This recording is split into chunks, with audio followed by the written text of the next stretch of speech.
भारत की स्वतंत्रता को प्रेरित होने लगे। इसमें लोगों ने एक साथ जुटकर भारत की स्वतंत्रता का आह्वान देने लगे। अब उसके बाद जो कांग्रेस पार्टी थी, ये एक बड़े स्तर पर भारत की स्वतंत्रता की ओर अग्रसर होने लगी। तो धीरे धीरे भारत में कई लोगों, अलग अलग वर्गों के लोग, जैसे इसमें मुस्लिम लोग भी शामिल थे, भारत के दलित वर्ग के लोग भी, कांग्रेस के भी कई लोग इसमें अध्यक्षता कर रहे थे। तो इसमें जो मुस्लिम लीग वाले थे 1906 ईस्वी में एक अलग से मुस्लिम लीग का गठन करते हैं। जो तीसरे में थे ना मुस्लिम की अध्यक्षता कर रहे थे बदरुद्दीन तैयब जी 87 में, वो भी अब अलग से मुस्लिम लीग अपनी गठन करती है 1906 ईस्वी में। अब मुस्लिम लीग गठन होने के बाद 1906 ईस्वी में मुस्लिम लीग का गठन होता है।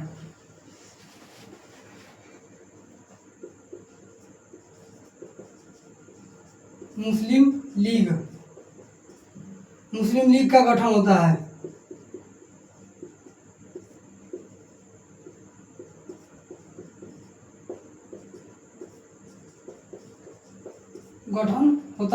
जिसमें मुस्लिम लीग एक अलग राष्ट्र के लिए प्रेरित होने लगे और अपने अलग अलग कार्यों को अलग अलग स्तर पर कार्य को संभालने लगे। धीरे धीरे इस जो कांग्रेस पार्टी थी 1906 के बाद 1907 ईस्वी में एक सूरत अधिवेशन होता है।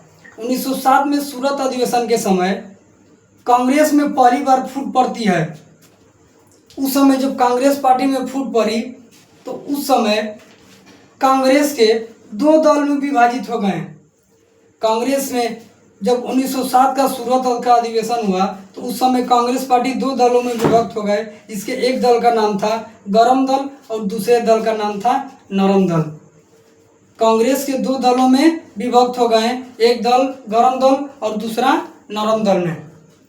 तो 1907 में कांग्रेस के सूरत अधिवेशन 1907। अब कांग्रेस से हम सभी अधिवेशन नहीं देख रहे हैं, जो महत्वपूर्ण अधिवेशन हैं। तो 1907 ईस्वी में कांग्रेस के सूरत अधिवेशन 1907 ईस्वी में कांग्रेस के सूरत अधिवेशन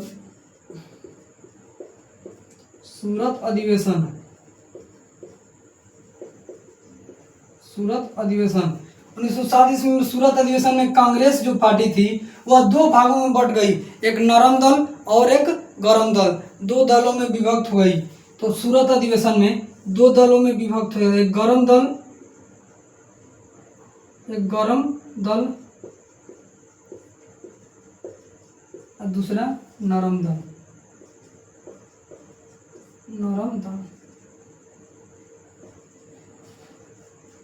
एक गरम दल दूसरा नरम दल। जो कांग्रेस पार्टी का पहली बार फूट पड़ी थी 1907 ईस्वी में सूरत अधिवेशन में, गरम दल और नरम दल।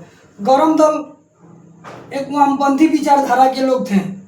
गरम दल का उद्देश्य था कि जो भारत की स्वतंत्रता अगर हम लोग चाहते हैं तो कांग्रेस हमें ऐसे स्वतंत्रता नहीं दे सकती है। उन लोग उग्रवादी होने लगे, उन लोग के अंदर उग्र की भावना जागने लगी और उन्होंने अंग्रेजों को प्रेम से नहीं, उन लोगों ने मारपीट युद्ध करके अब सोच रहे थे कि हम लोग आंदोलन करके क्रांति लाकर इस भारत को स्वतंत्रता दिला सकते हैं।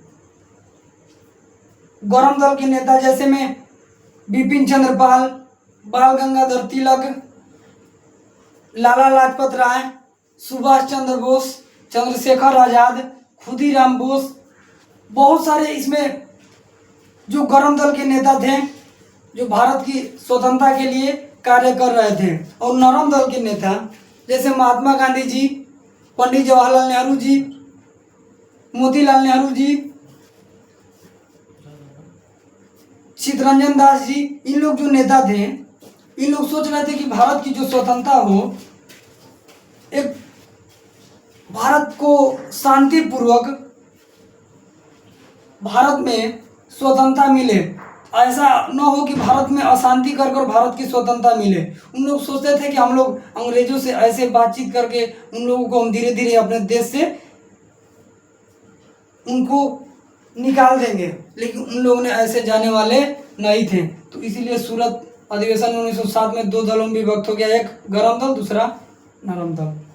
अब देखिए, अब हम बोल देते हैं कि इसमें गांधी जी का वर्णन बहुत कम करेंगे। गांधी जी के लिए हम एक अलग वीडियो, अगले वीडियो में उनके बारे में बताएंगे कि गांधी जी ने पहली बार जब 93 में दक्षिण अफ्रीका गए थे, 93 से आते हैं 14 में, तो उनकी एंट्री भारत में कैसे हुई, तो उसके नाम पर एक युग पड़ा जिसका नाम है गांधी युग। 1917 से 1947 के बीच गांधी युग।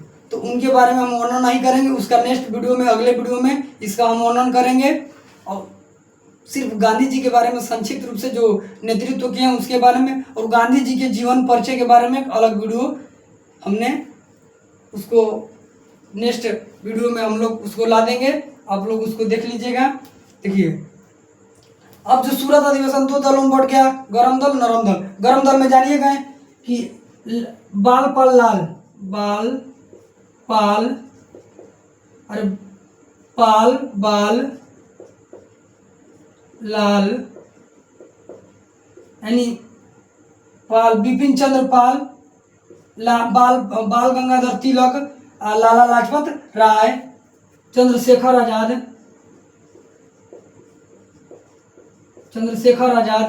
सुभाष चंद्र बोस,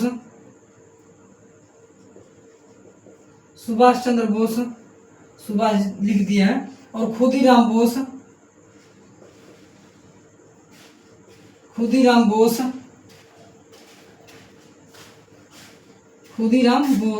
सुभाष चंद्र बोस, खुदीराम बोस इत्यादि नेता गरम दल के अंतर्गत आते हैं। बिस्मिल्लाह राम प्रसाद बिस्मिल भी गरम दल के नेता थे वो भी। अब देखिए, नरम दल में आते थे एमजी महात्मा गांधी जी। देखिए, महात्मा गांधी जी, एमजी यानी महात्मा गांधी जी, जवाहरलाल नेहरू जी, मोतीलाल नेहरू इनके पिता, मोतीलाल नेहरू, चित्तरंजन दास इत्यादि नेता नरम दल के अंतर्गत आते थे। जो कांग्रेस में फूट इसलिए पड़ी थी, कांग्रेस जो अंग्रेज लोग थे हम लोग को धीरे धीरे गुलाम बनाते ही जा रहे थे और मानने वाले ऐसे नहीं थे। इसीलिए भारत में दो वामपंथी दल में विभाजित हो गए, एक गरम दल और एक नरम दल। देखिए, अब हमने इसके बाद देखे आगे। देखिए, अभी तक जो हमने देखा कि भारतीय राष्ट्रीय कांग्रेस पार्टी का स्थापना हुआ था 1885 में। किसने किया था? Allan Octavian Hume. इसका प्रथम अधिवेशन हुआ था गोकुलदास तेजपाल संस्कृति विद्यालय बम्बई में हुआ था। इसके प्रथम अध्यक्ष भूमेश चंद्र बनर्जी 1885 ईस्वी में किए थे, और इसमें 72 प्रतिनिधि 72 सदस्य भाग लिए थे। और जो दूसरा अधिवेशन होता है 1886 में, दादा भाई नौरोजी द्वारा प्रथम पारसी अध्यक्ष थे, जो धीरे धीरे लोगों को जागरूक किए। और उसके बाद तीसरा अधिवेशन होता है प्रथम मुस्लिम अध्यक्ष बदरुद्दीन तैयब जी के द्वारा, और चौथा अधिवेशन की अध्यक्षता करते हैं 1888 में जॉर्ज यूले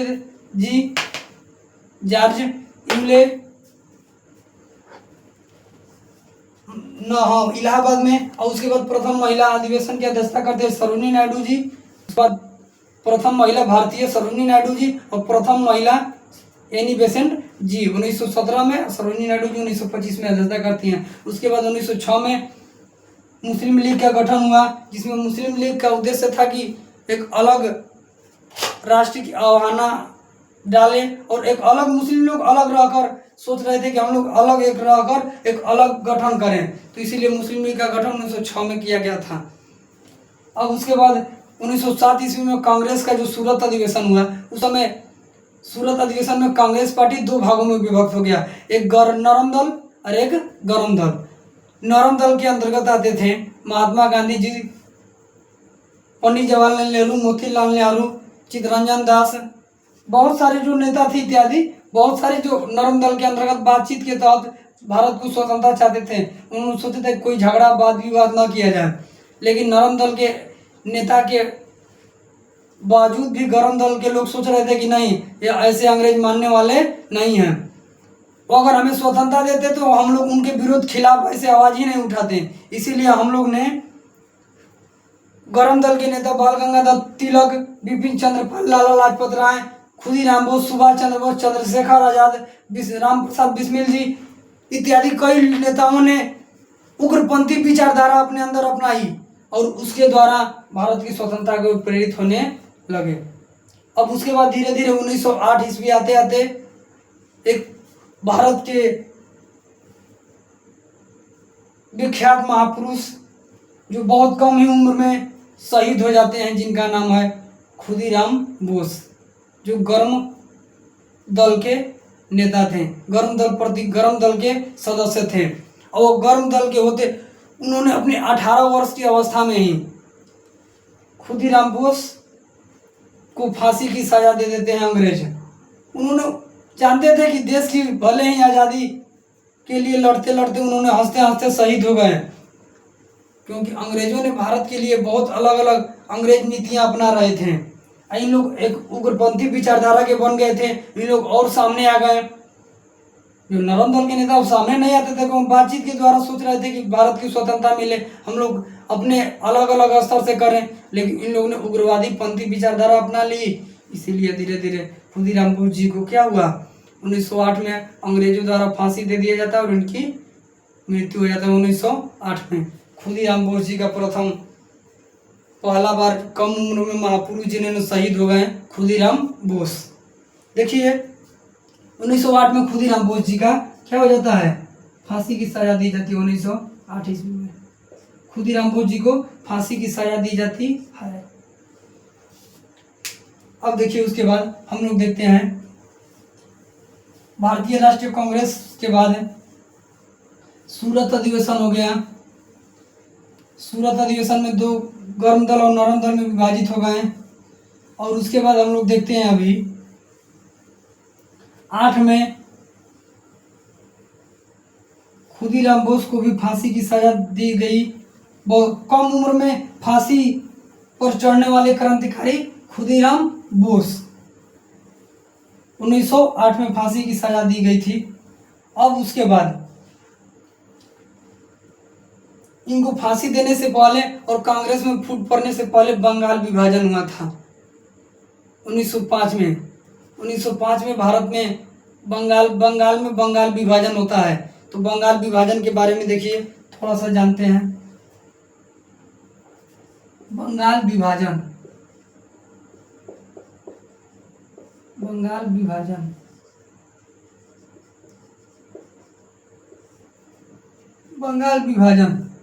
बंगाल विभाजन होता है 1905 ईस्वी में। 1905 अब प्रॉपर ऐसे जुलाई में ही शुरू हुआ था, जुलाई में 1905 में। और बंगाल विभाजन हुआ था लॉर्ड कर्जन के समय। उस समय वायसराय था, वायसराय लॉर्ड कर्जन।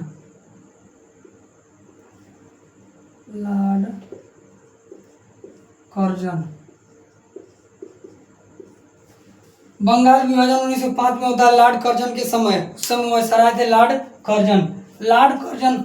इस बंगाल विभाजन में बंगाल दो भागों में विभक्त हो जाता है, एक पूर्वी बंगाल और एक पश्चिमी बंगाल। पूर्वी बंगाल में आते हैं बंगाल, बिहार, उड़ीसा। बंगाल का दो भागों में विभाजन हो जाता है। जो बंगाल है इस दो भागों में विभाजन हो जाता है, पश्चिमी बंगाल और एक पूर्वी बंगाल।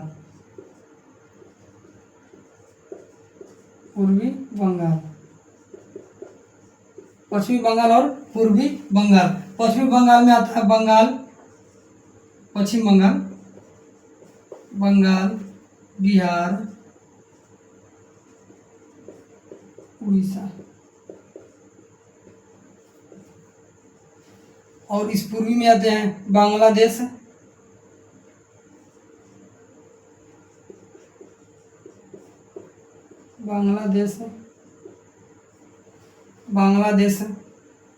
पाकिस्तान देखिए, ये बंगाल है, बांग्ला और बांग्ला ना, बांग्लादेश, बांग्लादेश,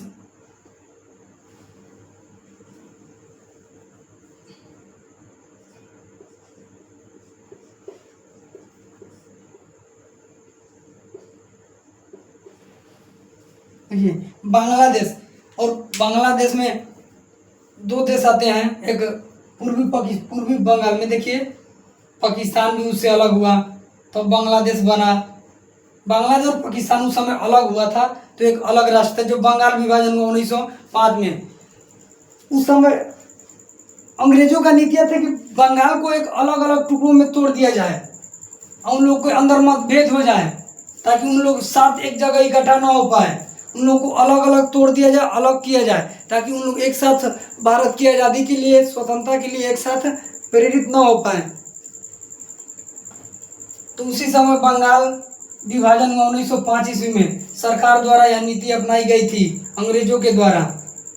और इसी समय जब बंगाल विभाजन हो रहा था तो भारत के एक महत्वपूर्ण महान व्यक्ति, महापुरुष रविन्द्रनाथ टैगोर जी, जब बंगाल विभाजन हुआ था तो अलग अलग लोगों जब विभाजित हुए थे, तो उसी समय बंगाल विभाजन को कहा जाता है स्वदेशी आंदोलन। बंगाल विभाजन को कहा जाता है स्वदेशी आंदोलन। देखिए, बंगाल विभाजन का कहा जाता है स्वदेशी आंदोलन, स्वदेशी आंदोलन, स्वदेशी आंदोलन। बंगाल विभाजन कहा जाता है स्वदेशी आंदोलन। पूर्ण रूप से यह जो आंदोलन हुआ था बंगाल में 16 अक्टूबर 1905 में, 16 अक्टूबर 1905 में, 16 अक्टूबर,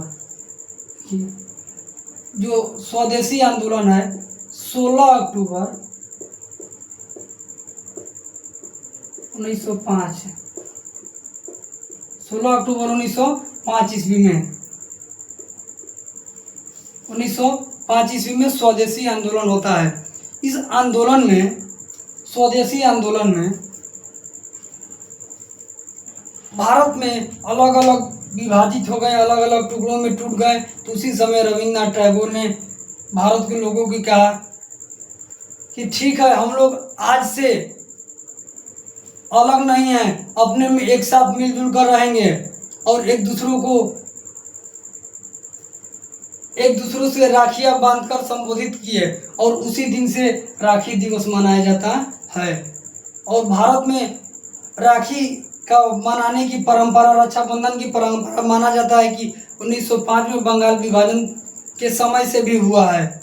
रविन्द्रनाथ टैगोर जी उसी एक दूसरे को राखी बनवाना शुरू किए। यानी 16 अक्टूबर 1905 ईस्वी को रविन्द्रनाथ टैगोर के द्वारा एक दूसरे को, जब अलग हुए थे तो शोक का मना रहे थे, तो अब उनको लगा कि भारत के लोग जो अलग हुए हैं बंगाल में, अलग एक मतभेद पैदा होगा, तो उन्होंने एक दूसरे को क्या करने लगे, आपस में राखियां बनवाने लगे। तो रविन्द्रनाथ टैगोर उस समय एक महत्वपूर्ण जाने माने महापुरुष थे, जो भारत के विकास के लिए बहुत महत्वपूर्ण भूमिका निभा रहे थे। अब 1905 में बंगाल विभाजन को स्वदेशी आंदोलन भी कहा जाता है, और बंगाल विभाजन को ही रूप में 16 अक्टूबर को शोक दिवस के रूप में मनाया जाता है। शोक मन होता है बदमाश, दुखित होना, तो उसी तरह भारत में एक दुखी का भावना अपनाया गया था। इसीलिए रविन्द्रनाथ टैगोर ने भारत को एक दूसरे के कलाइयों में राखियां बनवाकर राखी दिवस भी मनवाए जाने लगा, और उसी समय से राखी दिवस भारत में मन रहे हैं, बंगाल विभाजन के समय से ही। तो 16 अक्टूबर को शोक दिवस, 16 अक्टूबर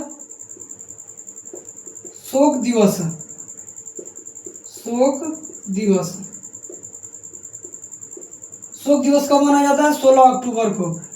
बंगाल विभाजन के समय से ही शोक दिवस मनाया जाता है। बंगाल विभाजन को स्वदेशी आंदोलन भी कहा जाता है, जो लॉर्ड कर्जन के समय 1905 ईस्वी में हुआ था। अब जो स्वदेशी आंदोलन, बंगाल अलग अलग भागों में बढ़ गया। अब देखिए, जो बंगाल में आ रहे थे, बंगाल, बिहार, उड़ीसा। अब देखिए, जो बंगाल विभाजन 1906 में मुस्लिम लीग का स्थापना होता है, साथ में कांग्रेस पार्टी दो भागों में सूरत अधिवेशन में बढ़ जाता है, गरम दल और नरम दल में। उसके बाद 8 में खुदीराम बोस जी का फांसी की सजा दी जाती है। 1906 में इंडियन लीग की स्थापना होती है। अब 1910 में आते आते भारत में पूरे विश्वव्यापी हड़ताल हो गई, देशद्रोही अधिनियम चलाए गए 10 में। अब उसके बाद 1911 आते आते सरकार द्वारा जो यह भारतीय बंगाल विभाजन किया गया था उसको वापस लेना पड़ा, इसको उनको रद्द करना पड़ा, ताकि नहीं होते तो भारत में एक दूसरे के साथ मतभेद फैलते जा रहे थे, आपस में झगड़े हो रहे थे। अब अंग्रेजों को लगा कि अगर यह वापस नहीं लिया जाए तो बहुत अंग्रेजों के लिए घातक सिद्ध हो सकता था। तो बंगाल विभाजन हुआ था 1905। अब बंगाल विभाजन वापस लिया गया। शोक दिवस कब मनाया जाता है? 16 अक्टूबर। शोक जैसे है ना कि बिहार की शोक नदी कोसी को, बंगाल की कोस नदी शोक नदी दामोदर नदी को, उसी तरह ये जो शोक दिवस मनाया गया था उस समय दुखित इतने लोग थे कि अलग टूट गए। हम लोग एक साथ रह रहे थे, इतने साल मिले थे, अंग्रेज ने एक झटके में इन लोगों को क्या कर दिया, अलग कर दिया था। उनका मुद्दा था कि भारत में लोग कभी एकजुट होकर भारत की स्वतंत्रता के लिए कार्य न करें, इसीलिए उन लोग को फूट करके अलग कर दिया गया था। लेकिन बंगाल विभाजन फिर पुनः वापस लिया गया 1911 ईस्वी में। 1911 ईस्वी में लॉर्ड हार्डिंग के समय, लॉर्ड हार्डिंग बंगाल विभाजन लॉर्ड कर्जन लॉर्ड हार्डिंग के द्वारा, लॉर्ड हार्डिंग 1911 में लॉर्ड हार्डिंग के द्वारा बंगाल विभाजन वापस लिया जाता है। बंगाल विभाजन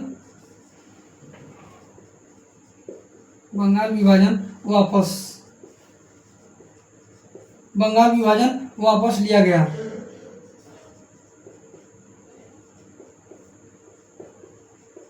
1911 ईस्वी में बंगाल विभाजन वापस लिया गया। इसी समय कांग्रेस का कोलकाता अधिवेशन हो रहा था 1911 में। भारत में उसी समय भारत की पहली बार रविन्द्रनाथ टैगोर, कहते महापुरुष एकदम उस समय के विख्यात लेखक रविन्द्रनाथ टैगोर ने एक राष्ट्रीय गान भारत के लिखे थे, जनगण मन। पहली बार भारत के राष्ट्रीय गान को 1911 में कोलकाता अधिवेशन में गाया गया था। राष्ट्रीय गान को देखिए, एक बार थोड़ा सा मिस्टेक हो गया, मैंने पहले नहीं बताया। जब यह कांग्रेस का अधिवेशन हो रहा था 85 के बाद 86, 87, 88 जाते जाते उसी तरह 90 में हुए, 92 में, 97 में और उसी तरह 96 में अधिवेशन हुए थे। उसी समय 1896 में भारत के राष्ट्रीय गीत वंदे मातरम को पहली बार, भारत के वंदे मातरम गीत को पहली बार कोलकाता अधिवेशन में 1896 में गाया गया था। इन्हें कोलकाता अधिवेशन 1911 में, देखिए यहाँ पे लिख दे रहे हैं। राष्ट्रीय गीत को 1896 में, 96 ईस्वी में कोलकाता अधिवेशन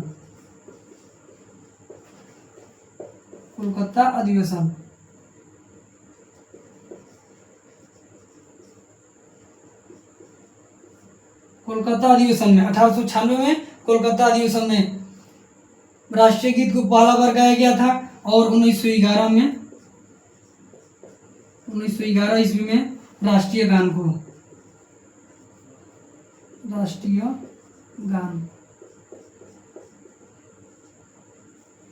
राष्ट्रीय गीत है वंदे मातरम, राष्ट्रीय गान जनगण मन को, इसको भी कोलकाता अधिवेशन में 1911 में गाया गया था। रविन्द्रनाथ टैगोर एक सम्मेलन में इस अधिवेशन में पहली बार उसकी स्वागत में गाए थे, अंग्रेज अधिकारियों के रूप में उन लोग के स्वागत में गाए थे। जनगण मन अधिनायक की जाया है। अधिनायक माने पूरे उस नायक को रहने वाले, उसमें जो भाग लेने वाले हैं, देखिएगा 12th क्लास में हिंदी में भी दिया है अधिनायक, एक चैप्टर है। अधिनायक माने होता है ना जो पूरे उस सम्मेलन के नायक यानी नेता हो, उन्हें अधिनायक कहा जाता है। उनसे लिए रविन्द्रनाथ टैगोर पहली बार 1911 में राष्ट्रीय गान गाया गया था और 1896 ईस्वी में राष्ट्रीय गीत को गाया गया था। अब जो 1911 के समय ही जब बंगाल विभाजन हुआ था 5 में, उसके बाद बंगाल विभाजन वापस कब हुआ? 1911 में लॉर्ड हार्डिंग के समय। और जब बंगाल विभाजन वापस हुआ तो उसी समय बंगाल विभाजन के वापस के समय ही भारत की राजधानी पहले कोलकाता हुआ करती थी, अब उसकी राजधानी कोलकाता से 1911 में कहाँ होती है? दिल्ली। यानी भारत की राजधानी कोलकाता से दिल्ली अधिनियम बनता है 1911 में। 1911 में अधिनियम बनता है कि भारत की राजधानी अब कोलकाता से कहाँ किया जाए? दिल्ली। पहली बार इसी अधिवेशन 1911 के अधिवेशन में अधिनियम अभी बनता है और 12 में इसको 1912 में कोलकाता से भारत की राजधानी को दिल्ली कर दिया जाता है। लेकिन आप लोग सोचिएगा कि अभी तो राजधानी नई दिल्ली है, तो भारत की राजधानी 1911 के अधिनियम में पारित हुआ कि भारत का राजधानी अब कोलकाता से कहाँ रहेगा? दिल्ली।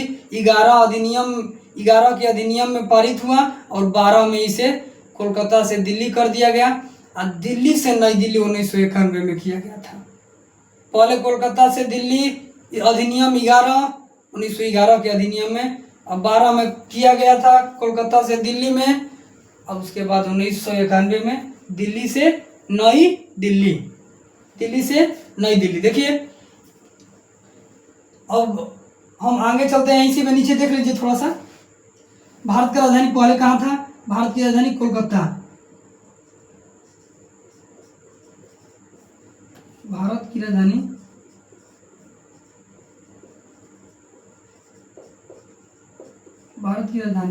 पहले कहाँ थी? कोलकाता।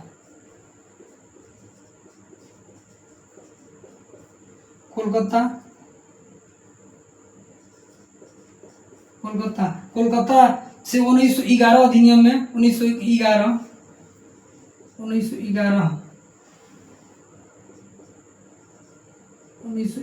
ईस्वी में कोलकाता में यह अधिनियम बनाया गया कि अब भारत की राजधानी कोलकाता से कहाँ जाएगी? 1911 के अधिनियम, 1911 के समय अधिनियम बनाया गया था। अधिनियम बनाया गया और 1912 में कोलकाता से कहाँ कर दिया गया? कोलकाता से दिल्ली। भारत की राजधानी कोलकाता 1911 में अधिनियम बनाया गया कि भारत की राजधानी कोलकाता से कहाँ रहेगी? दिल्ली। तो 1912 में कोलकाता से कहाँ कर दिया गया? दिल्ली में। अधिनियम 1911 जबकि किया गया था 12 में, कोलकाता से 1911 में, 1912 में कहाँ कर दिया गया? दिल्ली। 1912 में दिल्ली। अब दिल्ली से नई दिल्ली, दिल्ली से नई दिल्ली, दिल्ली से नई दिल्ली 1991 में, 1991 ईस्वी में। देखिए कोलकाता से नई दिल्ली, कोलकाता से दिल्ली 1912 में, और दिल्ली से नई दिल्ली 1991 ईस्वी में। ठीक है। अब देखिए मैंने देखा कि पहले बंगाल विभाजन 1905 में लॉर्ड कर्जन के समय हुआ था। बंगाल विभाजन को स्वदेशी आंदोलन भी कहा जाता है। इसे हुआ था 16 अक्टूबर 1905 में। स्वदेशी आंदोलन भारत में शोक दिवस के रूप में बनाया जाता है। कौन से आंदोलन को? स्वदेशी आंदोलन, यानी बंगाल विभाजन को स्वदेशी यानी शोक दिवस के रूप में मनाया जाता है 16 अक्टूबर को। रक्षाबंधन की शुरुआत इसी समय से रविन्द्रनाथ टैगोर ने किए थे। एक दूसरे को रक्षा बनवा के राखी दिवस। अब बंगाल विभाजन 2 भागों में बांटा गया था, पश्चिमी बंगाल, पूर्वी बंगाल। पश्चिमी बंगाल में बंगाल, बिहार, उड़ीसा एक साथ और बांग्लादेश एक साथ। पाकिस्तान उसी समय, पाकिस्तान और बांग्लादेश उसी में था। देखिए उसके बाद 1911 जो अधिवेशन हुआ था बंगाल विभाजन 1900 वापस हुआ 11 में, लॉर्ड हार्डिंग के समय शुरू हुआ था, कर्जन के समय वापस हुआ लॉर्ड हार्डिंग के समय 1911 में पहली बार राष्ट्रगान गाया गया था और 1896 में पहली बार राष्ट्रीय गीत गाया गया था, पहली बार राष्ट्रीय गीत गाया गया था। और 1911 में ही 1911 के अधिनियम में कहा गया कि भारत की राजधानी अब कोलकाता से कहाँ रहेगी, दिल्ली, और 1912 में कोलकाता से दिल्ली कर दी गई। अब उसको पुनः दिल्ली से नई दिल्ली 1991 में किया गया था। अब देखिए 1911 हो गया 12, अब 1913 में देखिए भारत की स्वतंत्रता के लिए आह्वान हो रहे हैं अलग अलग देश। भारत में तो पूरी लहर दौड़ ही रहा है स्वतंत्रता के लिए, लेकिन विदेशों में भी भारत की स्वतंत्रता के लिए लहर दौड़ने लगे। जो कनाडा और अमेरिका में रह रहे भारतीय लोग सिर्फ भारत में थोड़े रह रहे थे, अलग अलग अंग्रेजों अलग अलग देशों में ले गया था, उन लोगों से कार्य करा रहा था, अलग अलग देशों में जाकर भारतीय लोग कार्य कर रहे थे। तो अमेरिका में रह रहे थे लाला हरदयाल, 1913 ईस्वी में वहाँ से एक पार्टी बनाते हैं जिसका नाम है गदर पार्टी। 1913 ईस्वी में 1913 ईस्वी में लाला हरदयाल 1913 ईस्वी में लाला हरदयाल 1913 ईस्वी में लाला हरदयाल गदर पार्टी का गठन, गदर पार्टी। देखते जाएगा कितना पार्टियां आ रही हैं। गदर पार्टी किसने किया था, लाला हरदयाल ने गदर पार्टी का 1913 ईस्वी में। कहाँ से, अमेरिका, अमेरिका में, अमेरिका में किए थे। कौन, लाला हरदयाल, गदर पार्टी। गदर पार्टी का गठन 1913 में किसके द्वारा, लाला हरदयाल के द्वारा। कहाँ किया गया था, अमेरिका में। गदर पार्टी 1913 में लाला हरदयाल के द्वारा किया गया था। अब देखिए उसके बाद 1914 में आते आते पूरे विश्व एक दूसरे से झगड़ने लगे।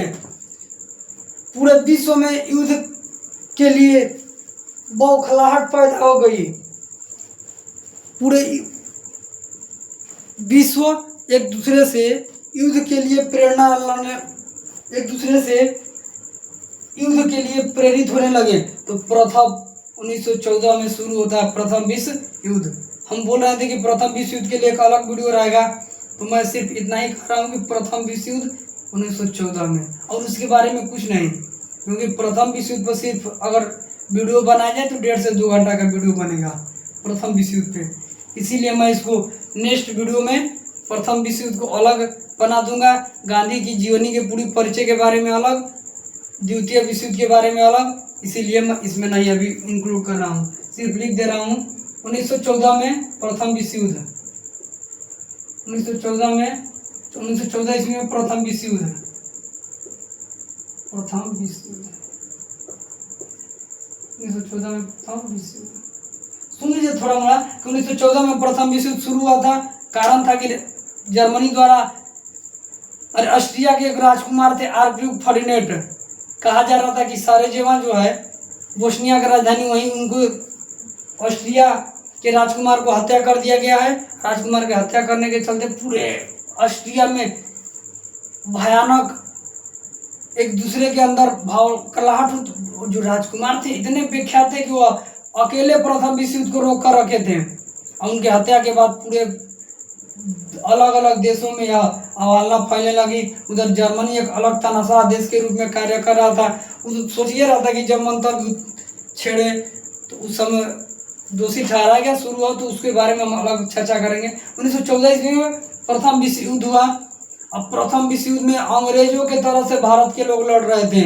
हम लोग किसी ओर से पर्सनल नहीं लड़ रहे थे, हम लोग अंग्रेजों को साथ दे रहे थे और अंग्रेजों की ओर से ही प्रथम विश्व युद्ध में लड़े। अंग्रेज ने हमें प्रथम विश्व युद्ध में कहा था कि अगर हमारे साथ लड़िएगा तो एक दिन हम लोग प्रथम विश्व युद्ध जीत जाएंगे, तो उसके बाद आप लोगों को हम लोग आज़ाद कर देंगे, हम लोग देश को छोड़कर चले जाएंगे प्रथम विश्व युद्ध के बाद।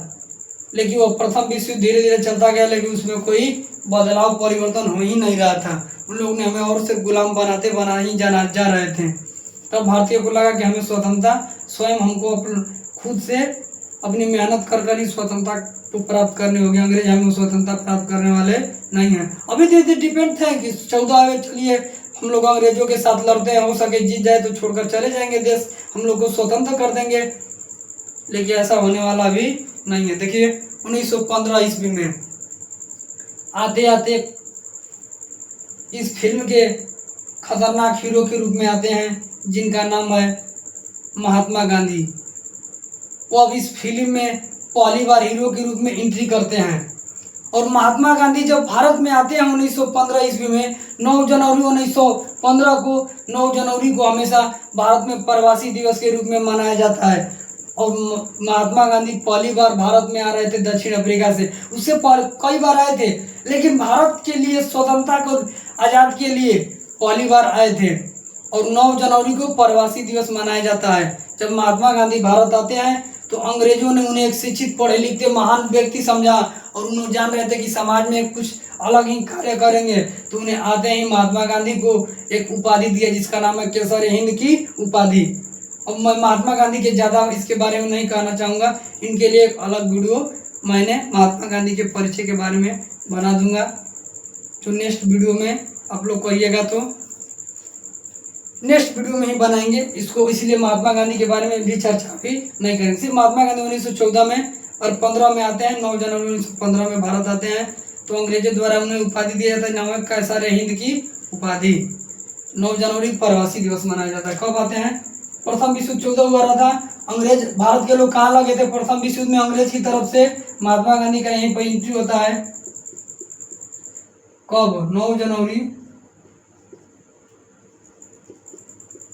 1915 ईस्वी में 9 जनवरी 1915 को महात्मा गांधी भारत आते हैं। 9 जनवरी प्रवासी दिवस, राष्ट्रीय प्रवासी दिवस, राष्ट्रीय प्रवासी दिवस, राष्ट्रीय प्रवासी दिवस 9 जनवरी।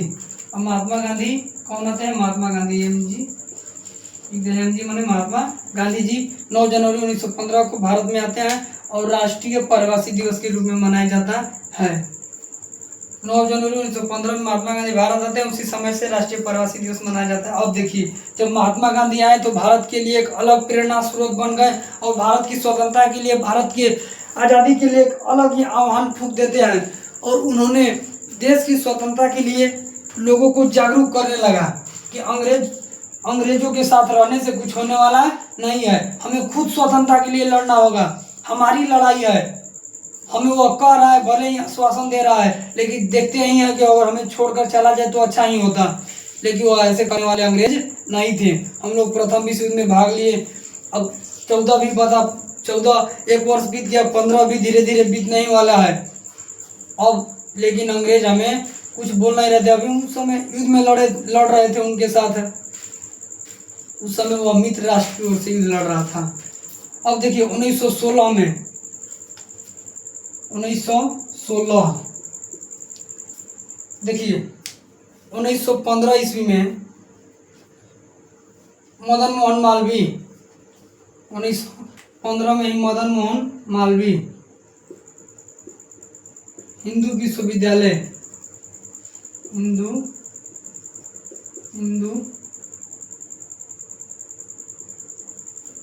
विश्वविद्यालय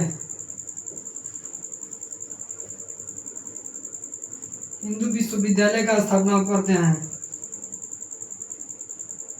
हिंदू विश्वविद्यालय 1915 में कौन? मदन मोहन मालवीय। मदन मोहन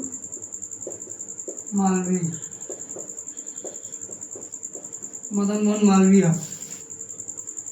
1915 में हिंदू विश्वविद्यालय का स्थापना करते हैं मदन मोहन मालवीय वाराणसी में। अब उसके बाद इन्हें महामाना के नाम से जाना जाता है। महात्मा गांधी को बुलाए थे वहाँ पे, वो महात्मा गांधी गए थे इनसे 1915 में जब आए थे तो वाराणसी। अब उसके बाद भारत में स्थितियों को ये लोग समझ कर कि भारत में जो कांग्रेस पार्टी है, कांग्रेस के लोग हैं, दो भागों में बटे हुए हैं, गरम दल और नरम दल। तो इन लोग को इकट्ठा करने के लिए यहाँ पे कहा महात्मा गांधी ने महामाना के नाम से जाना जाता है, महामाना महात्मा गांधी को भी बुलाए थे। कहाँ हो रहा था? वाराणसी। जो 1915 में हिंदू विश्वविद्यालय का स्थापना हुआ था, कहाँ? वाराणसी।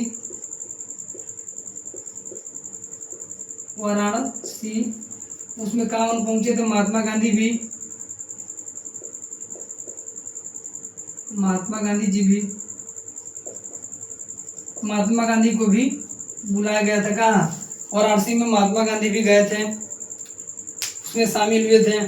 और अब धीरे धीरे जब उसमें पता चला कि एनी बेसेंट जी भी गई थी वहीं पे, पहले उन्होंने ही उसका स्थापना किया था और उसके बाद मदन मोहन मालवीय को सौंप दिया गया। देखिए जब वहाँ पे गए महात्मा गांधी जी, तो पता चला कि कांग्रेस पार्टी दो भागों में बटा है, गरम दल और नरम दल। मुस्लिम लीग अलग है, कांग्रेस एक अलग कार्य कर रही है। मुस्लिम लीग 6 में एक अलग बनाया था, अब कांग्रेस एक अलग कार्य कर रही है, उसमें भी दो लोग हैं, नरम दल और गरम दल। तो उसी को लेकर महात्मा गांधी जी 1916 में लखनऊ में अधिवेशन होता है, जिसका नाम है लखनऊ अधिवेशन। लखनऊ अधिवेशन में एक अधिवेशन बुलाया जाता है लखनऊ में 1916 ईस्वी में। 1916 ईस्वी में लखनऊ में अधिवेशन होता है। 1916 ईस्वी में 1916 ईस्वी में देखिए 1916 ईस्वी में अधिवेशन बुलाया जाता है। कहाँ? लखनऊ में, जिसे लखनऊ समझौता के नाम से भी जाना जाता है। अब देखिए इधर हम लोग मिटाएंगे अभी। लखनऊ समझौता का मुख्य उद्देश्य क्या था? लखनऊ समझौता का मुख्य उद्देश्य था ना, लखनऊ समझौता इसलिए बुलाया गया था कि जो गरम दल और नरम दल थे उन लोग को एकजुट इकट्ठा करना और कांग्रेस के लिए कांग्रेस और मुस्लिम लीग को एक साथ मिलाना। कांग्रेस और मुस्लिम लीग को मिलाना है। कांग्रेस को कहा जाता था हिंदू और मुस्लिम लीग को मुस्लिम, यानी हिंदू और मुस्लिम को एक लोग एक जगह इकट्ठा करना महात्मा गांधी का उद्देश्य था। इसीलिए 1916 में लखनऊ समझौता की गई थी। महात्मा गांधी जी जब आए थे 15 में एक साबरमती आश्रम का स्थापना किए थे अपना। उनके एक अलग जीवन परिचय महात्मा गांधी के बताएंगे क्या क्या किए थे महात्मा गांधी। अब 1916 में लखनऊ समझौता का मुख्य उद्देश्य था कांग्रेस और मुस्लिम लीग को एक साथ शामिल करना, एक दूसरे को एक साथ मिलाकर भारत की स्वतंत्रता के लिए प्रेरित करना। देखिए ये सब हमें अभी देखे, बंगाल विभाजन स्वदेशी हो गया, लॉर्ड कर्जन के समय हुआ था। पश्चिम बंगाल, पूर्वी बंगाल में, बिहार, बंगाल, उड़ीसा एक समय, बांग्लादेश एक समय में हुआ था। और 1911 में लॉर्ड हार्डिंग के समय बंगाल विभाजन वापस लिया गया था। जब वापस लिया गया था उसी समय 1911 में ही राष्ट्रीय गान गाया गया था और 1894 में ही कोलकाता अधिवेशन में राष्ट्रीय गीत गाया गया था। और भारत की राजधानी दिल्ली, कोलकाता से दिल्ली 11 के अधिनियम में कब कर दिया गया? 1912 में। दिल्ली से नई दिल्ली 1991 में कर दिया गया। अब उसके बाद 1913 ईस्वी में लाला हरदयाल ने गदर पार्टी का स्थापना अमेरिका में करते हैं। अब उसके बाद 1914 ईस्वी में भारतीय ही नागरिक थे, अमेरिका में रह रहे थे, अमेरिका, कनाडा और अलग अलग देश में रह रहे थे। वहीं पर धीरे धीरे विस्तार फैलने लगा भारत, और विस्तार फैलते फैलते जहाँ से जहाँ लोग रह रहे थे, भारतीय लोग वहीं से आह्वान कर रहे थे, भारत की स्वतंत्रता के लिए लोगों को जागरूक कर रहे थे। अब 1914 में प्रथम विश्व युद्ध था, इसके लिए एक अलग वीडियो बनाया जाएगा ताकि उसमें पूरी इसकी जानकारी दी जाए। अब 9 जनवरी 1915 को महात्मा गांधी जब भारत आए साउथ अफ्रीका से, दक्षिण अफ्रीका से, तो उन्होंने आते ही अंग्रेजों ने एक उपाधि दिया जिसका नाम है केसर-ए-हिंद की उपाधि। 1915 में जब 9 जनवरी 1915 को आए तो 9 जनवरी को राष्ट्रीय प्रवासी दिवस मनाया जाता है, राष्ट्रीय प्रवासी दिवस। और 1915 में ही हिंदू विश्वविद्यालय का स्थापना हुआ था, हिंदू सभा या हिंदू विश्वविद्यालय का स्थापना हुआ, जिसमें महात्मा गांधी को बुलाया गया था मदन मोहन मालवीय के द्वारा। जो हिंदू विश्वविद्यालय का स्थापना वाराणसी में की गई थी, वहीं पर गए हुए थे। अब इसके बाद हमने देखा नजारा है आगे। देखिए लखनऊ समझौता या जो लखनऊ समझौता था, लखनऊ समझौता का मुख्य लखनऊ अधिवेशन 1916 ईस्वी में। और 15 तक देख लिए, देखिए अब 16 नेक्स्ट आगे देख रहे हैं। अभी 1915 में मदन मोहन मालवीय जी ने महामना कहा जाता है वाराणसी में हिंदू विश्वविद्यालय का स्थापना किए थे। उसमें महात्मा गांधी भी गए हुए थे। अब देखिए अब 1916 में लखनऊ समझौता, लखनऊ समझौता,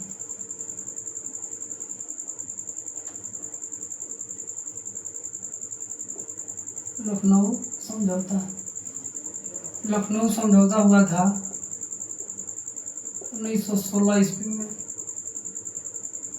लखनऊ समझौता 1916 ईस्वी में। लखनऊ समझौता का मुख्य उद्देश्य था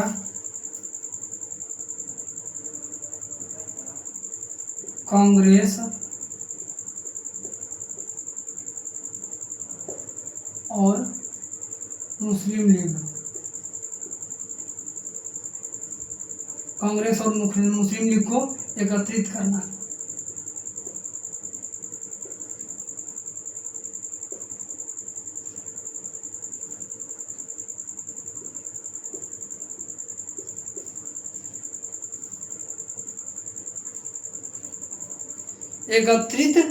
एकत्रित करना यानी कांग्रेस और मुस्लिम लीग को एक जगह इकट्ठा करना, इसका मुख्य उद्देश्य था। लखनऊ समझौता कहाँ हुआ था? लखनऊ में। किस स्थान पे हुआ था? लखनऊ स्थान, लखनऊ, लखनऊ। लखनऊ समझौता कहाँ हुआ था? लखनऊ में। लखनऊ समझौता लखनऊ में ही किया गया था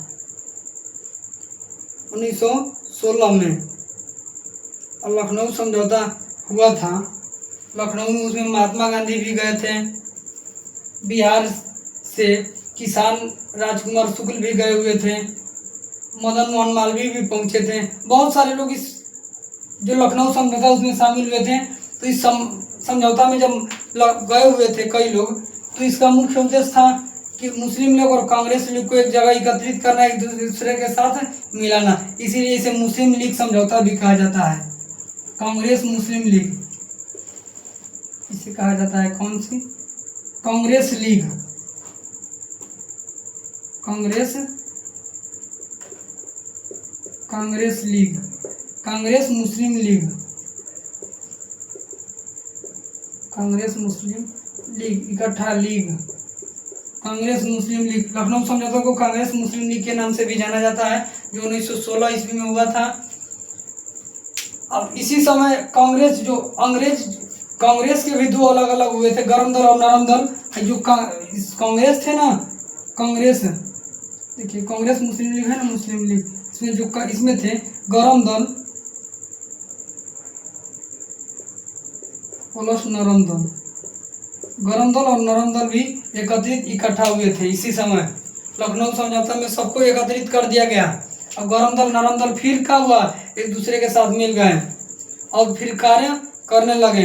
फिर देश की स्वतंत्रता के लिए एक अलग आह्वान हो गई और बहुत सारे लोग इसमें भाग लेने लगे। महात्मा गांधी के आते ही महात्मा गांधी ने 15 में साबरमती आश्रम का स्थापना करके 16 में लखनऊ समझौता के द्वारा कई लोग इसके साथ लोगों को प्रेरित करने लगे। लेकिन एक व्यक्ति थे इसका विरोध किए थे, जिसका नाम मदन मोहन मालवीय जी। मदन मोहन मालवीय जी ने लखनऊ समझौता का विरोध किए थे। पता नहीं जो भी रीजन हो इसमें उन्होंने विरोध किया था, क्योंकि यह समस्या अपने ही में जो पार्टी बिखराव होगी तो इसीलिए लोग विरोध करवे करेंगे। जो कांग्रेस पार्टी गरम दल और नरम दल में टूटी थी, मुस्लिम लीग अलग टूट गई थी। अब उन लोग को इकट्ठा करना, अरे जब अपने ही लोग को बार बार इकट्ठा किया जाएगा तो और दूसरा लोग तो हम लोग को खुदे हावी है। उसी तरह अंग्रेज पहले से ही हावी है, हम लोग अपने लोग में बिखर ही रहे हैं। तो इसीलिए मदन मोहन मालवीय को एक अलग उन्होंने इसे ठुकरा दिया था, मतलब इनको इस पर सहमति नहीं, इसका विरोध भी किए थे मदन मोहन मालवीय जी। देखिए अब 1917 आते आते 1917 ईस्वी में एनी बेसेंट और बाल गंगाधर तिलक ने एक लीग का स्थापना करते हैं जिसका नाम है home rule league. Home rule league 1917 में एनी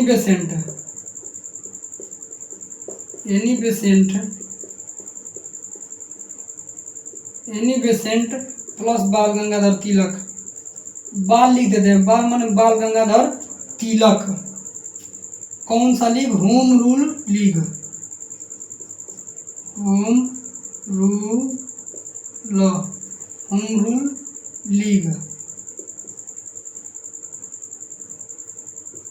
होम रूल लीग कब? 1917 में एनी बेसेंट बाल गंगाधर तिलक। इसी के समय एक पुस्तक भी लिखा जाता है जिसका नाम है न्यू इंडिया। दोनों लोग को द्वारा लिखा जाता है, पहले मतलब एनी बेसेंट जी, फिर उसके बाद बाल गंगाधर तिलक लिखते हैं। पुस्तक का नाम है न्यू इंडिया।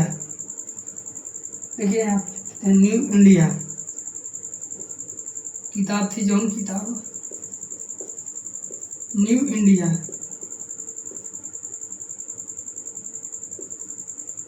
पूछा जाता है कि न्यू इंडिया किसकी रचना है, या तो देगा एनी बेसेंट या तो बाल गंगाधर तिलक। पहले एनी बेसेंट नहीं की थी, उसके बाद बाल गंगाधर तिलक, जिसका नाम है न्यू इंडिया। यंग इंडिया नहीं जी बाबू, देखना यंग इंडिया है जो महात्मा गांधी की रचना है, और न्यू इंडिया जो है बाल गंगाधर तिलक या एनी बेसेंट जी की।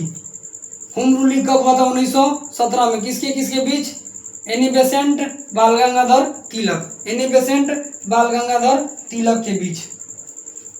अब देखिए, अब इसी समय 1917 ईस्वी में राजकुमार शुक्ल जब 16 में गए थे लखनऊ समझौता में, तो गांधी जी को कहे कि देखिए हमारे बिहार में मजदूरों के ऊपर बहुत ही विरोध की, मजदूरों के ऊपर बहुत ही दबाव दिया जा रहा है, उन लोग से जबरदस्ती खेती करवाया जा रहा है, नील की 3 कठिया प्रणाली अपनाई गई है, उनमें लोगों को, किसानों की एकदम स्थिति दयनीय है, काम ज़्यादा करते हैं और जमींदार लोग उनसे ज़्यादा लगान वसूलते हैं, उन लोग को उतना पैसा भी नहीं आ पाता है जितना उन लोग अपनी मेहनत से कृषि में कार्य करते हैं, और बहुत ही शोषण अंग्रेजों के द्वारा की जा रही है। तो महात्मा गांधी सब बातों को सुनते हैं और भारत के बिहार के चंपारण में पहली बार आते हैं राजकुमार शुक्ल के आह्वान पर चंपारण सत्याग्रह के लिए, महात्मा गांधी जी। देखिए हो गया न्यू इंडिया। अब उसके बाद चंपारण सत्याग्रह।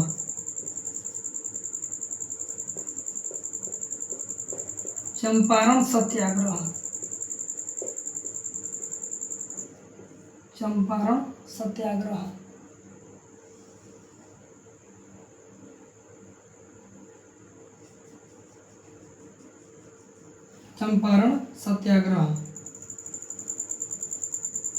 चंपारण सत्याग्रह कब हुआ था? 1917 ईस्वी में। इसका नेतृत्व किसने करेंगे? महात्मा गांधी।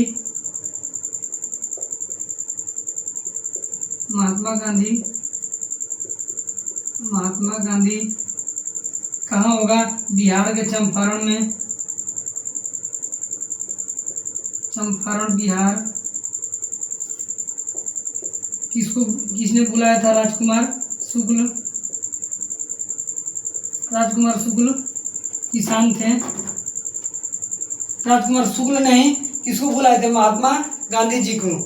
कहाँ पे? बिहार में। राजकुमार शुक्ल जी को बिहार में बुलाए थे। जब लखनऊ समझौता में राजकुमार शुक्ल जी गए हुए थे, उसी समय महात्मा गांधी को बिहार बुलाते हैं कि आइए हमारे बिहार। जो चंपारण सत्याग्रह है, नीलों के 3 कठिया प्रणाली के, देखिए चंपारण सत्याग्रह कब हुआ? 1917 में। इसका नेतृत्व महात्मा गांधी कहाँ? चंपारण बिहार में हो रहा था। किसने बुलाया था? राजकुमार शुक्ल ने। जो चंपारण सत्याग्रह हुआ था 3 कठिया प्रणाली नील की खेती के लिए। 3 कठिया प्रणाली का मतलब देखिए क्या है, इसमें जो है 3/20 भाग, यानी 20 भाग में 3/3 भाग नील की खेती करना है हर साल। और नील की खेती 3/20 भाग यानी 3 कठिया प्रणाली, इसमें 3 भाग हमेशा हर साल नील की खेती करनी होती थी। और किसानों की एक ऐसी दयनीय स्थिति इसलिए बन गई थी कि वह जहाँ खेती करते थे एक बार नील की खेती करने के बाद, 2 बार करने के बाद वहाँ की भूमि बंजर हो जाती थी और किसानों की कोई तकलीफ दिक्कत नहीं होता अगर वह हमेशा खेत उपजाऊ बना रहता। वह नील की खेती होने के बाद 1 बार और 2 बार करने के बाद भूमि बंजर हो जाती थी, उसमें कोई फसल ही नहीं पैदा होता था। इसलिए किसानों के ऊपर धीरे धीरे इतनी दयनीय स्थिति हो गई कि वह खुद जो खेत में जितना लागत लगाते थे वो भी वापस नहीं लग आ पाती थी। धीरे धीरे उनकी स्थिति जर्जर होती जा गई। तो 3/20 भाग यानी 3 भाग, हर साल 20 भाग में 3 भाग नील की खेती करनी होती थी, जिसे क्या कहा जाता था, 3 कठिया प्रणाली। कठिया, 3 कठिया प्रणाली। 3 कठिया प्रणाली किस पर लागू होती थी? किसानों पर। किसानों पर। इसी को नील विद्रोह भी कहा जाता है। नील विद्रोह। इसमें नील की खेती करवाते थे, यानी 3 भाग हर समय नील की खेती करना ही पड़ता था। अब किसानों को लगा कि अरे यार नील की खेती, मेन बात है ना कि भूमि बंजर हो जाती थी, बंजर नहीं हो जाएगी तो अब किसान कहाँ करेंगे। हर साल देखिए तो 3 भाग करते करते करते 2 साल 4 साल 5 साल में पूरी भूमि बंजर हो जाती थी। अब किसानों की ऐसी स्थिति थी कि अगर उन लोग नहीं करते थे, उन लोग ज़्यादा कर लगा देते थे, जमींदार लोग कर चुकाना पड़ता था, वो भी जितना पैसा लगाते थे किसान लोग वो भी वापस नहीं आ पाता था। इसलिए किसानों की धीरे धीरे स्थिति बहुत ही दयनीय होती जा रही थी। अब किसानों ने देखा कि लगता है कि अब हम लोग जो इस कार्य को कर रहे हैं, जो खेती कर रहे हैं उसमें हमको कोई फायदा नहीं हो रहा है और लागत बढ़ते ही जा रही है, जमींदारों ने और ज़्यादा कर लगाते ही जा रहे हैं। तो 3 कठिया प्रणाली को जब महात्मा गांधी जी आते हैं तो प्रथम बार चंपारण सत्याग्रह शुरू करते हैं और नीलकठिया विद्रोह, 3 कठिया प्रणाली को समाप्त करवा देते हैं बिहार के चंपारण से। और महात्मा गांधी के द्वारा की गई प्रथम सफल सत्याग्रह था जिसका नाम है चंपारण सत्याग्रह। महात्मा गांधी ने प्रथम बार सफलता प्राप्त की थी इस चंपारण सत्याग्रह में। और महात्मा गांधी के द्वारा प्रथम सफल सत्याग्रह था चंपारण सत्याग्रह। पूछा जाता है कि नील विद्रोह किस विद्रोह को चंपारण सत्याग्रह को कहा जाता है? 3 कठिया प्रणाली किस पर लागू होती थी? किसानों पर। यानी 3 कठिया में 3/20 भाग, यानी 3 भाग पर हर साल नील की खेती करना ही पड़ता था। अब जमींदार लोग थे ना, जो जमीनों के, हमारे पास जैसे जमींदार है 100 बीघा खेत है, हम 5 लोगों को 20-20 बीघा खेत कर दे दिए और उस पर कर देते कि हर साल 3 बीघा खेती करना ही है नील को। अब सोचिए कि 3 साल 4 साल 5 साल करते करते पूरी भूमि बंजर हो जाएगी। अब नहीं करेगा तो हम उस पर कर लगा रहे थे, चुंगी लगा रहे थे, ज़्यादा से ज़्यादा टैक्स ले रहे हैं। अब किसान उधर मरे या कोई भी करे, परिवार बाल बच्चा चल पाए कि ना चल पाए, उससे उनका जो लगाया है रकम वो निकल पाएगी, उससे हमें कोई मतलब नहीं था। किसको? जमींदार लोगों को। उन लोगों को सिर्फ पैसा सुनना था, उनसे उससे कोई मतलब नहीं कि किसान कैसे हैं, उन लोगों को कुछ मुनाफे हो रहे हैं कि नहीं, पैसे वापस आ पा रहे हैं कि नहीं, उससे कोई मतलब नहीं था। तो महात्मा गांधी ने आया और महात्मा गांधी द्वारा आया और बिहार में जो प्रथम चंपारण सत्याग्रह था इसे सफल बनवा दिए और किसानों पर 3 कठिया प्रणाली नील विद्रोह को पूरे समाप्त करवा देते हैं। और यहाँ पे प्रथम उनका माना जाता है कि प्रथम सफल सत्याग्रह जिसका नाम है चंपारण सत्याग्रह। अब उसके बाद 1917 में प्रथम सफल सत्याग्रह हुआ।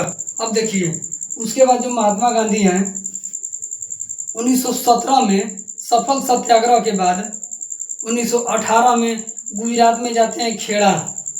अब देखिए खेड़ा 1917 में हो गया, चंपारण सत्याग्रह सफल हो जाता है। महात्मा गांधी ने पहली सफलता हासिल की जिसका नाम है चंपारण सत्याग्रह। अब उसके बाद देखिए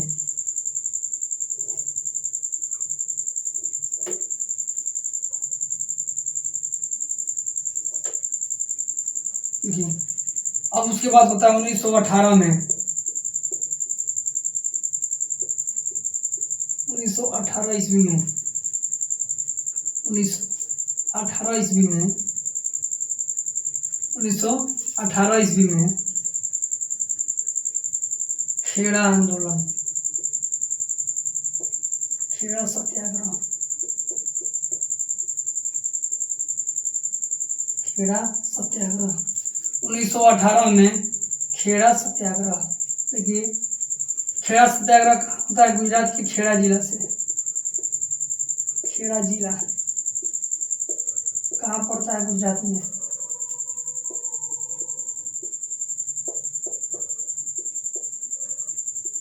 इसका नेतृत्व किसने करा है? नेतृत्व महात्मा गांधी।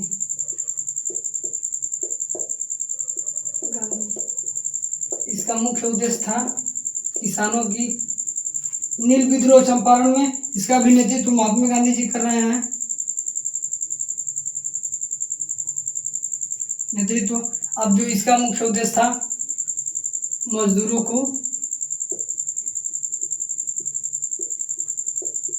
मजदूरों को निश्चित समय निश्चित अवधि के लिए निश्चित रकम दी जाए। निश्चित रकम दी जाए।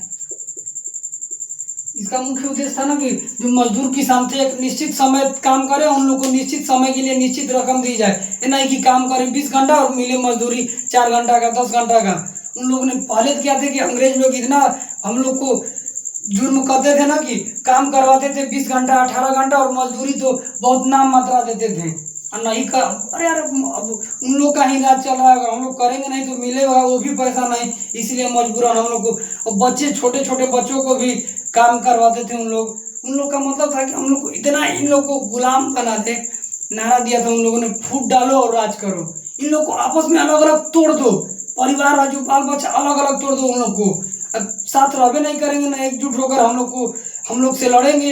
इसीलिए उन लोग का एक नारा था, फूट डालो राज करो।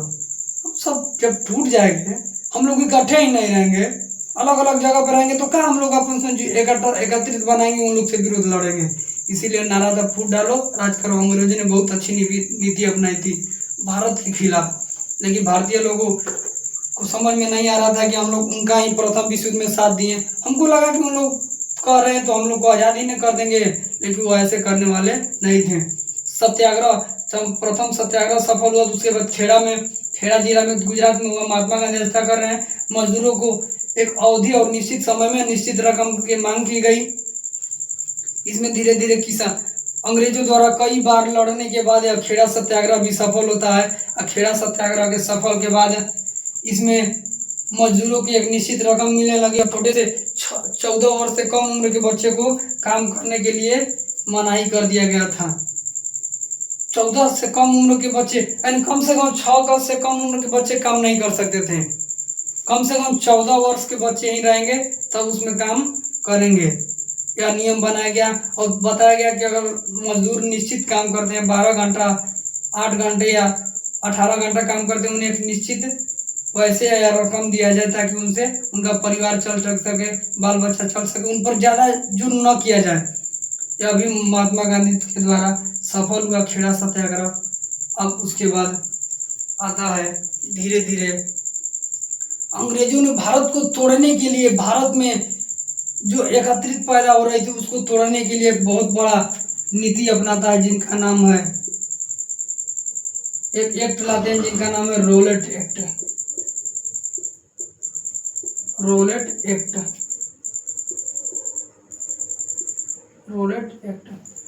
अंग्रेजों के द्वारा एक एक्ट लाया जाता है। इस एक्ट का उद्देश्य, रोलेट एक्ट कब आया? मार्च 1919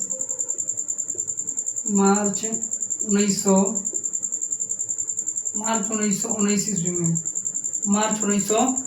मार्च 1919 ईस्वी में रोलेट एक्ट आया था, मार्च 1919 ईस्वी में। इस एक्ट का उद्देश्य था कि भारतीय लोग को एकत्रित एक जगह इकट्ठा न किया जाए। जहाँ भी भारतीय लोग इकट्ठा होकर उन लोग को गिरफ्तार कर लिया जाए, उन लोग पर हमेशा गिरफ्तार करके जेल में डाल दिया जाए, ताकि भारत लोग एक साथ नहीं रहेंगे, एक साथ नहीं बैठेंगे, आपस में स्वतंत्रता के लिए नहीं प्रेरित होंगे, आपस में बातचीत नहीं करेंगे और हम लोग के खिलाफ विरोध नहीं करेंगे। इस एक्ट का उद्देश्य यही था। और बिना कोई सबूत के, बिना कोई गवाह के, बिना कोई गलती के, अगर सिर्फ भारतीय लोग आपस में बातचीत एक जगह एकत्रित हो, आपस में कोई सम्मेलन करे, मीटिंग करे, उनको गिरफ्तार कर लिया जाता था। यह एक ऐसा एक्ट था जिसमें कई लोगों ने इन्हें विरोध किया। भारत के लोग तो भारत के लिए ही, भारत को लोग को तोड़ने के लिए ही ये एक्ट बनाया गया था, जिसका नाम था रोलेट एक्ट। भारत को लोग को लगा कि बहुत, भारत के लोगों ने इसमें बहुत घबरा गए थे। ऐसा एक्ट था, भारत के लोगों को एकदम परेशान कर कर रख दिया था। इसलिए एक्ट का नाम जाना जाता है काला कानून के नाम से भी, काला कानून। जैसे लगता था कि काला पानी की सजा दी जा रही, वो ऐसा कानून था। कोई भी गलती हो तुरंत उसे गिरफ्तार कर लिया जाता था। इस एक्ट के अंतर्गत बेकसूर व्यक्ति को भी गिरफ्तार करना, किसी भी बेकसूर व्यक्ति,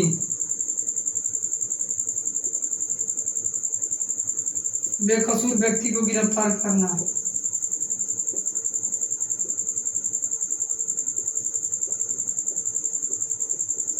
गिरफ्तार करना बिना वारंट पेपर के, बिना कोई सबूत, बिना कोई गवाह के। अगर कोई बिना भी गलती नहीं करते हैं, फिर भी अगर लगता है कि उन लोग कोई मीटिंग सम्मेलन कर रहे हैं आपस में, तो उन लोग को क्या कर लिया जाता था, गिरफ्तार कर लिया जाता था। इसी एक्ट के विरुद्ध में 6 अप्रैल 1919 ईस्वी में, 6 अप्रैल 1919 ईस्वी में महात्मा गांधी के द्वारा एक देशव्यापी हड़ताल चलाया जाता है, देशव्यापी आंदोलन। 1919 ईस्वी में 6 अप्रैल 1919 ईस्वी में महात्मा गांधी ने एक कौन सा आंदोलन करते हैं, देशव्यापी आंदोलन, देशव्यापी हड़ताल। देशव्यापी हड़ताल 6 अप्रैल 1919 को करते हैं, पूरे देश में फैल जा देते हैं। इस एक्ट के विरुद्ध कई महानतम नेता ने खिलाफ हो गए, और इसमें पंजाब के 2 महान क्रांतिकारी महापुरुष जो कांग्रेस के सदस्य भी थे, एक थे सैफुद्दीन किचलू और एक सत्यपाल, सैफुद्दीन किचलू और एक सत्यपाल को 9 अप्रैल 1919 को गिरफ्तार कर लिया जाता है अंग्रेजों के द्वारा। इसके विरुद्ध, रोलेट एक्ट के विरुद्ध उन लोगों को कार्रवाई करने के लिए, तो उन लोगों ने इसे गिरफ्तार कर लिया, और उन लोगों को गिरफ्तार कर लिए गए थे, किसको, सैफुद्दीन किचलू और सत्यपाल को 9 अप्रैल 1919 को, 9 अप्रैल 1919, 9 अप्रैल 1919 ईस्वी को किचलू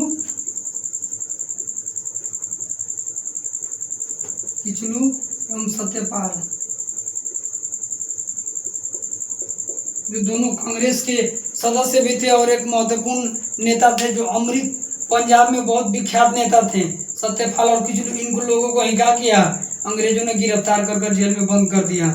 और जेल में बंद करने के बाद इन लोग के अंदर ऐसा लगा कि अब हम लोग को भी धीरे धीरे सबको क्या करेंगे, उन लोग गिरफ्तार कर जेल में डाल देंगे।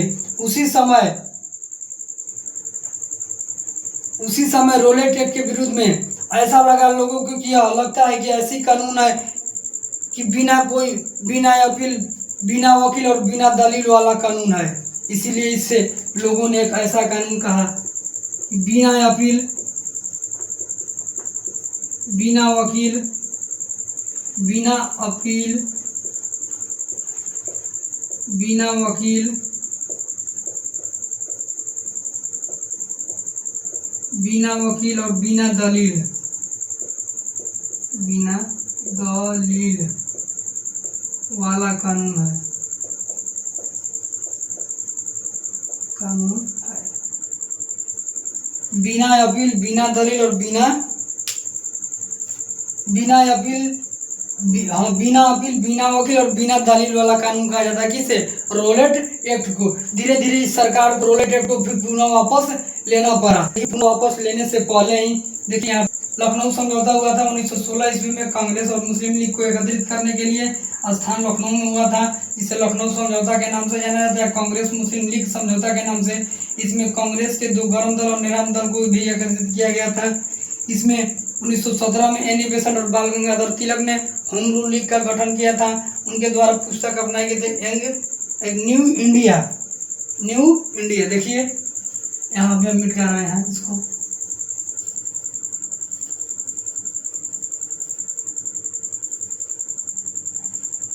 न्यू इंडिया होम रूल हो गया, यानी बेसन बाल गंगाधर तिलक के द्वारा। देखिए यहाँ पे अभी जो है, अब इसी एक्ट के विरुद्ध में, इसी एक्ट को वार्ता के लिए एक सम्मेलन भारत के लोगों ने, जब अमृतसर के महापुरुष किचलू और सत्यपाल गिरफ्तार हो जाते हैं 9 अप्रैल को, तो उन लोग को वार्ता के लिए एक शांति सम्मेलन बुलाई जाती है। कहाँ? Jallianwala Bagh, Jallianwala Bagh, Jallianwala Bagh, Jallianwala Bagh.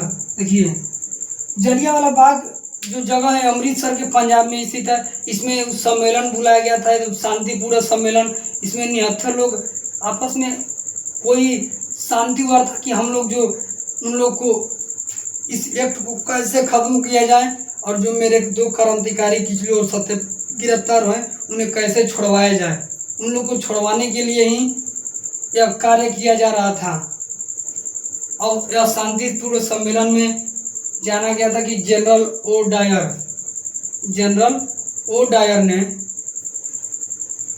General R Dyer जो आदेश दिया कि जो अशांतिपूर्ण सम्मेलन हो रहा है उस पर क्या किया जाए, 79 लोगों पर गोलियां बरसाकर उन्हें हत्या कर दिया जाए, क्योंकि वह एक्ट समाप्त नहीं किया जाएगा।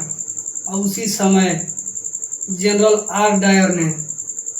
ओ डायर आदेश देता है, और जनरल आर डायर ने इस 79 लोगों पर गोलियां बरसाकर उन्हें क्या करते हैं, और जो शांतिपूर्ण सम्मेलन है उसे पूरे चारों तरफ से घेर लेते हैं, और उन 79 लोगों पर सम्मेलन में जो शांतिपूर्ण हो रहा था उन लोगों को गोलियां बरसा दिया जाता है। गोलियां बरसाने के बाद कई लोगों को एकदम गोलियों से छेद कर मौत हो जाती है। उस ऐसा नरसंहार फैलता है पूरे अमृतसर में, पूरे पंजाब में, लगता है कि एक नरसंहार फैल गया और मार्शल लॉ लग जाता है। और उसमें कई हजार लोग, क्योंकि उन लोग युद्ध के लिए नहीं बैठे थे, वहाँ एक शांतिपूर्ण सम्मेलन कर रहे थे आपस में। लेकिन अंग्रेजों को देखिए वहाँ तक नहीं देखा गया। उन लोग 79 लोगों पर कई लोगों की, कई हजारे, कई पुत्र, कई महापुरुषों की जान चली जाती है। उसी समय एक भारत के वीर सपूत जिनका नाम है उधम सिंह, वह एक छोटा सा बच्चा, उन्हें देखकर आत्मा उनकी अंदर से रूह कांप जाती है, जो उतने सारे लोगों की मौत को देखता है। तो उसी समय उधम सिंह शपथ लेता है कि वे अंग्रेज अधिकारी, जब तक मैं तुम्हें तोड़कर, जब तक मैं तेरी साम्राज्य को खत्म नहीं कर दूंगा, अब पर्सनल जो जनरल आर ओ डायर आदेश दिया था, मैं जब से उसे मारूंगा नहीं तब तक यह भारत में मुझे शांति की नींद नहीं आएगी। उसी समय उधम सिंह शपथ लेते हैं, और जलियांवाला बाग हत्याकांड जब होता है 13 अप्रैल 1919 में, जलियांवाला बाग हत्याकांड, इसी कांड को नाम से जाना जाता है, जलियांवाला बाग हत्याकांड। जलियांवाला बाग हत्याकांड कब होता है? 13 अप्रैल 1919। किसके विरुद्ध में? रोलेट एक्ट के विरुद्ध में।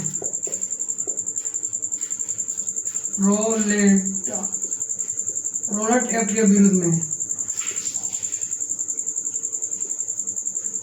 रोलेट एक्ट के विरुद्ध में कौन होता है? जलियांवाला बाग हत्याकांड, रोलेट एक्ट के विरुद्ध में। कहाँ पे होता है यह सम्मेलन? अमृतसर, अमृतसर पंजाब, अमृतसर पंजाब। अमृतसर पंजाब कहाँ पड़ता है? जो जलियांवाला बाग हत्याकांड है अमृतसर पंजाब में पड़ता है। अब देखिए इस एक्ट में कई निहत्थे लोग, कई हजारों लोग मारे गए थे। इसमें हजारों लोग की मौत हुई, हजार लोग की मृत्यु हुई। आदेश किसने दिया था? आदेश इस पर गोली बरसाने का आदेश O Dyer, general O Dyer, general O Dyer, general R Dyer, general R Dyer, general O Dyer,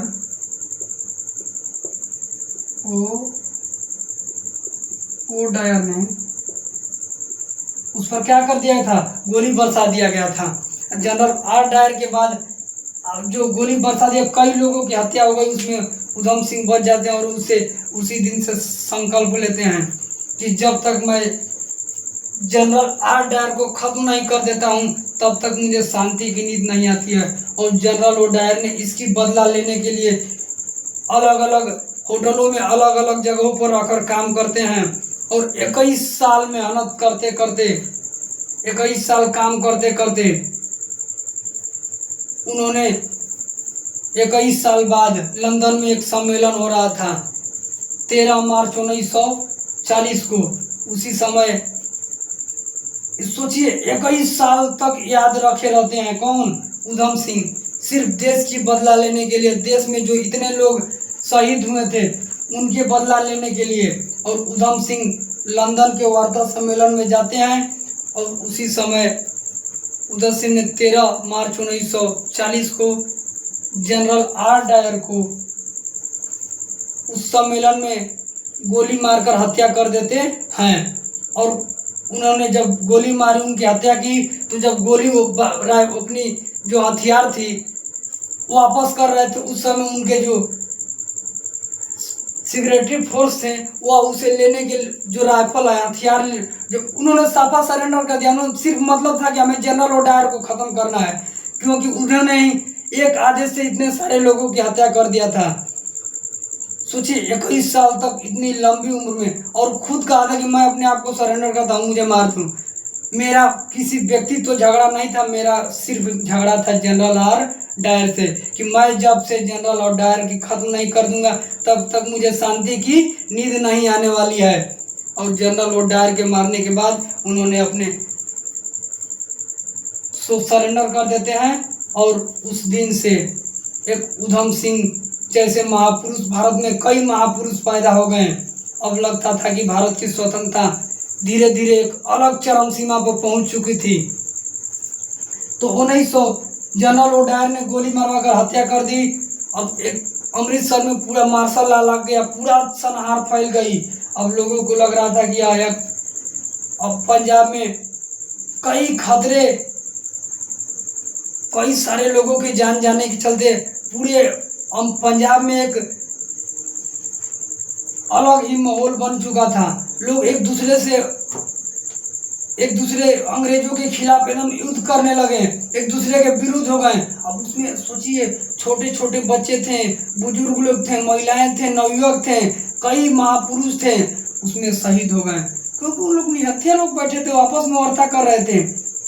तब उस पर अंग्रेजों लोगों ने इस कमेटी की जांच के लिए, अंग्रेज लोग एक कमेटी के जांच के लिए, जलियांवाला बाग हत्याकांड की जांच के लिए एक कमेटी बनाते हैं जिसका नाम है हंटर कमेटी।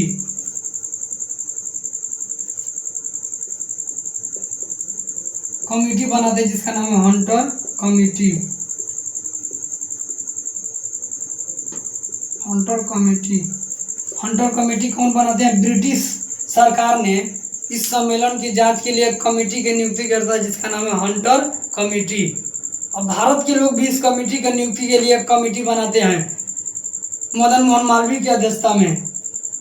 कई लोग, महात्मा गांधी, जवाहरलाल नेहरू, चित्तरंजन दास, कई महापुरुष मिलकर इस कमेटी के जांच के लिए अध्यक्षता कर रहे थे। मदन मोहन मालवीय भी। और इस अध्यक्षता के लिए इसी के विरुद्ध में महात्मा गांधी एक विख्यात आंदोलन शुरू करेंगे, जिसको हमने अगले वीडियो में देखेंगे।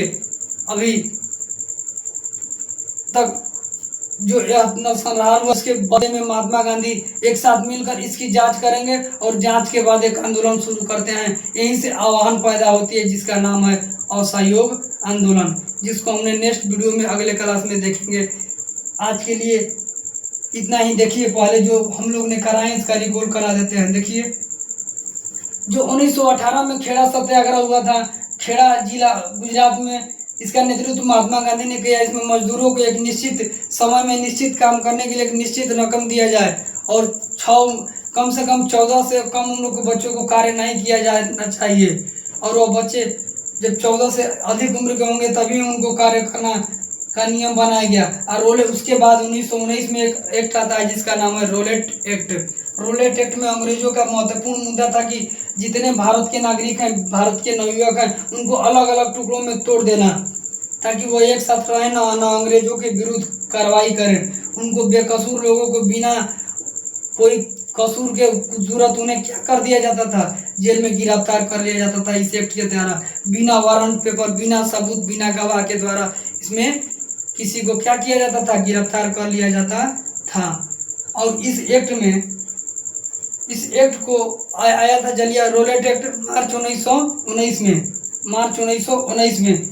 इसमें इसके बाद इसी एक्ट के विरुद्ध में महात्मा गांधी ने 6 अप्रैल 1919 को देशव्यापी हड़ताल शुरू किए थे। और 9 अप्रैल में पंजाब के 2 महत्वपूर्ण नेता, कांग्रेस के महत्वपूर्ण नेता सैफुद्दीन किचलू और सत्यपाल ने पंजाब में लोगों को सम्मेलन के साथ लोगों को इस आंदोलन के विरुद्ध कर रहे थे, रोलेट एक्ट के विरुद्ध में। तो उन लोग को भी अंग्रेजों ने गिरफ्तार कर जेल में डाल देता है। और जेल में डालने के बाद और पंजाब में पूरी लगता है कि अब अंग्रेज सबको पारी पारा जेल में डालते जाएगा।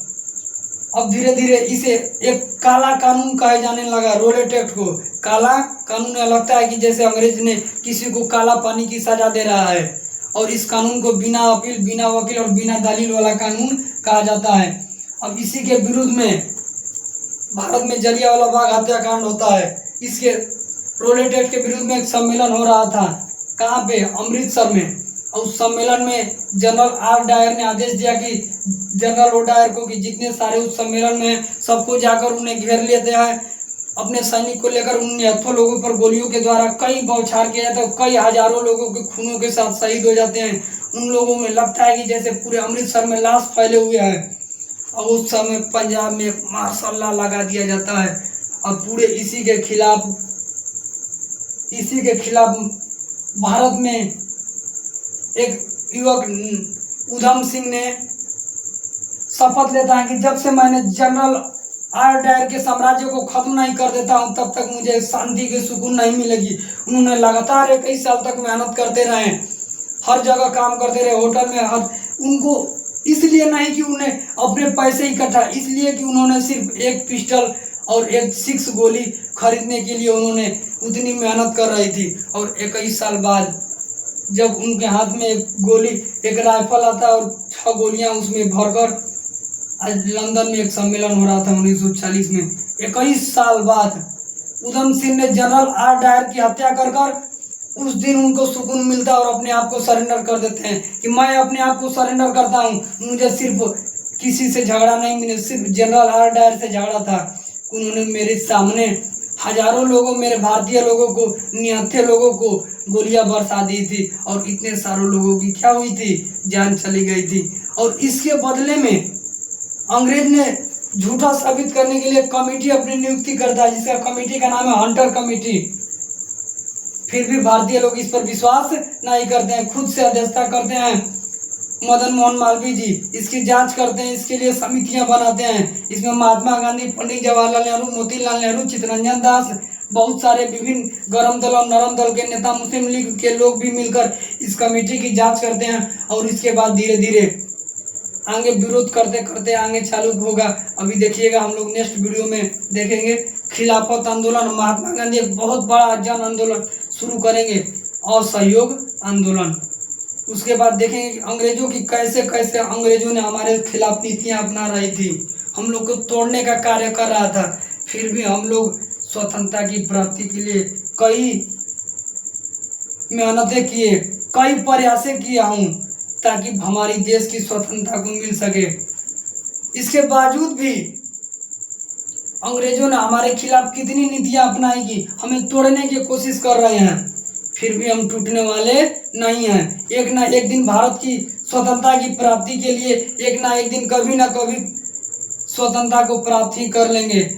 धीरे धीरे बहुत सारे महापुरुष शहीद हुए, फिर भी भारत की स्वतंत्रता को धीरे धीरे हम लोग क्या करेंगे, प्राप्ति कर लेंगे। अभी हम लोग नेक्स्ट वीडियो में देखेंगे 1919 से 1918 तक हो गया, 1919 तक अब 1919 में कल देखेंगे अभी खिलाफत आंदोलन, असहयोग आंदोलन, उसके बाद चोरा चोरी कांड। इसी तरह नेक्स्ट अभी अगले जाते जाते स्वतंत्रता प्राप्ति 1950 तक देखेंगे। अभी आज के लिए इतना ही।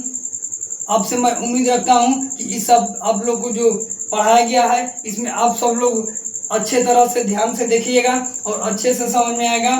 और जो नेक्स्ट वीडियो होगा उसमें खिलाफत आंदोलन, असहयोग आंदोलन को में पढ़ाया जाएगा, चोरा चोरी कांड, साइमन कमीशन, असहयोग आंदोलन, भारत छोड़ो आंदोलन, सभी के बारे में जानकारियाँ दिया जाएगा। आज के लिए इतना ही।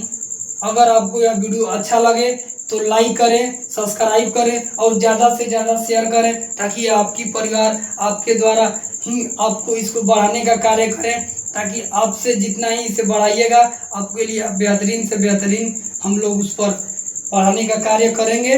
ठीक है, आज के लिए धन्यवाद।